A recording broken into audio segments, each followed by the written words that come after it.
আগামী বছরের জানুয়ারিতে আমাদের এনসিপির প্রথম কাউন্সিল অনুষ্ঠিত হতে যাচ্ছে। মাঠের রাজনীতিতে অনেকটাই অনুপস্থিত জাতীয় নাগরিক পার্টি এনসিপি। দলের উত্তরাঞ্চলের মুখ্য সংগঠক সার্জিস আলম জানিয়েছেন, আগামী ডিসেম্বরে দলের প্রথম কাউন্সিল ঘিরে সাংগঠনিক কর্মকাণ্ডে ব্যস্ততা বেড়েছে।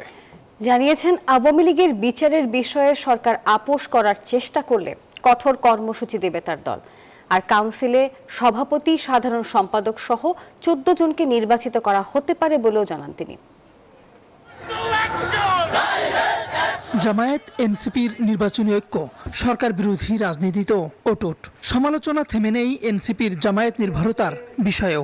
তবে এনসিপি নেতারা বলছেন, দলকে শক্তিশালী করার কাজ চলছে। জেলা উপজেলায় কমিটি গঠন করা হচ্ছে। তারেক রহমান ক্ষমতায় বসেই গণতন্ত্রের গলা টিপে হত্যা করছেন। এনসিপির সিনিয়র যুগ্ম আহ্বায়ক আরিফুল ইসলাম আদিব জানান, কাউন্সিলের মাধ্যমে নির্বাচিত হবেন সভাপতি, সাধারণ সম্পাদক সহ 14 জন। বাকি পদ পূরণ হবে আলোচনার ভিত্তিতে। এনসিপি এখন মূলত দল পুনর্গঠন, মানে দলটাকে গঠন করা, সাংগঠনিক কাঠামো শক্তিশালী করা, পাশাপাশি জাতীয় আন্তর্জাতিক ইস্যুতে মাঠের কর্মসূচিতে করা। সেই কাউন্সিল আগামী জানুয়ারিতে হবে বলে জানান সার্জিস আলম। বলেন, মাঠে এনসিপির কর্মসূচি কম, এটা ঠিক। তবে আওয়ামী লীগকে কোনো ছাড় দেওয়ার চেষ্টা হলে বৃহত্তর কর্মসূচি দেওয়া হবে। আগামী বছরের জানুয়ারিতে আমাদের এনসিপির প্রথম কাউন্সিল অনুষ্ঠিত হতে যাচ্ছে। তার আগেও তো আমরা সরকারকে একটা সময় দিতে চাই, সরকার যেন তাদের বিষয়গুলোতে কাজ করতে পারে।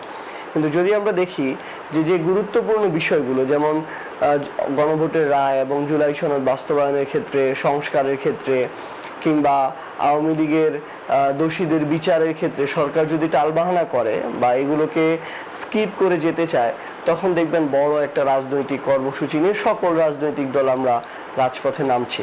তিনি আরো জানান, এনসিপি এখনই সরকার বিরোধী কোনো আন্দোলনে যাবার পরিকল্পনা করছে না। জোট সহ বিভিন্ন বিষয়ে। তাওহিদুল ইসলাম, নিউজ 24, ঢাকা।